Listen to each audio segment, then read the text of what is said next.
baby, here we go.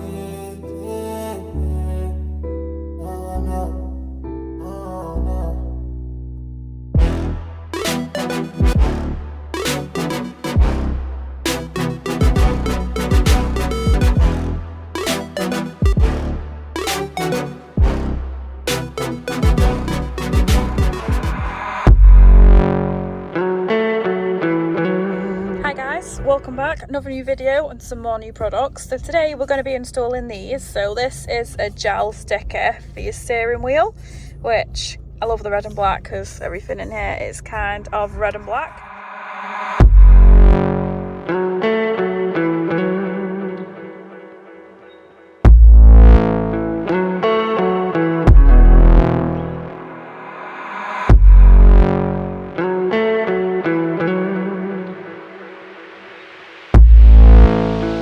Okay guys, so we've had an introduction, we're just going to fit it now. So we've got this gel badge and we've got this little wipe that it comes with.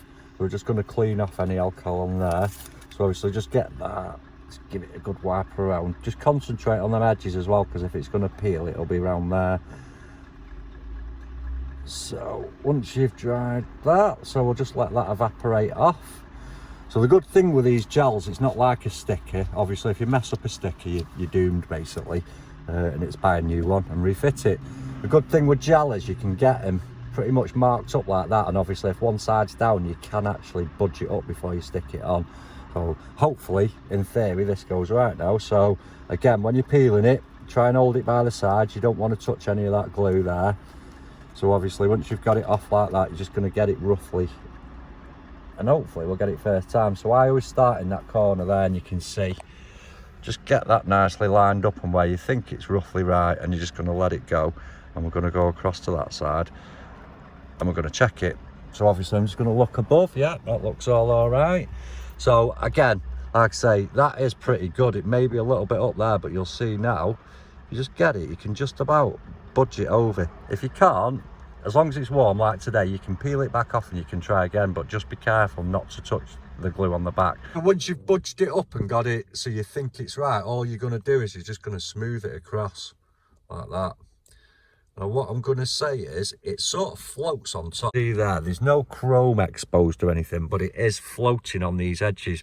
Now I don't want to do it again because I'm going to knacker it, but what I did, like you would do with a sticker, is I thought, right, I'll push it down dead tight here and get it all dead light smoothed around the edges and stuff. Don't do that, because what happens is, you can't really see much on that one there, but where it goes around the edge there, you can see it won't go perfect, and it doesn't. So we made that mistake. What we have found is these look good though, no matter where you put them. Look at that, and it just sticks on, and if you want to remove it and reuse it, do that and it sticks again. Really versatile, these guys. So we'll go back to the steering wheel, what we're concentrating on. As you can see, I'll just take the phone there. So don't try and push it down on all the edges. So you're just going to get it to sort of float above. You can, I can't really get it on video there, but you can see there's no chrome showing or anything. You can see top and bottom there. So just make sure, like I say, if you're going to press it in on these edges there, you are going to make some sort of indentation because it is very soft. So once it's on, there you go. So there you go, guys. Just been over it with a cloth because obviously I had my grubby fingerprints all over it. So as you can see there, looking really good, all centralized, so you can get it all the gaps around the edges and everything. Obviously I've got this bit on here, so we'll just go and show you the other car that we've got, Lauren's. She hasn't got that centre bit on, so you can see it with and without. Cheers guys. Okay guys, so there we go, there's the one without the steering wheel cover. So you can see there, fits just exactly the same basically. Again, it's just concentrating on getting them the gaps around the sides equal. So these are available for Gen 1, 2 and 3. They're available on our website, www.kilochrome.co.uk. We've also got the gel front and rear badge inlays as well, so if you want to take a look at those, we'll be doing another video on those. Obviously for you YouTubers, we've got to offer you a bit of a discount, so Mini Bitz 10, put that in at checkout, that'll get you 10% off. Thank you very much for watching, see you next time.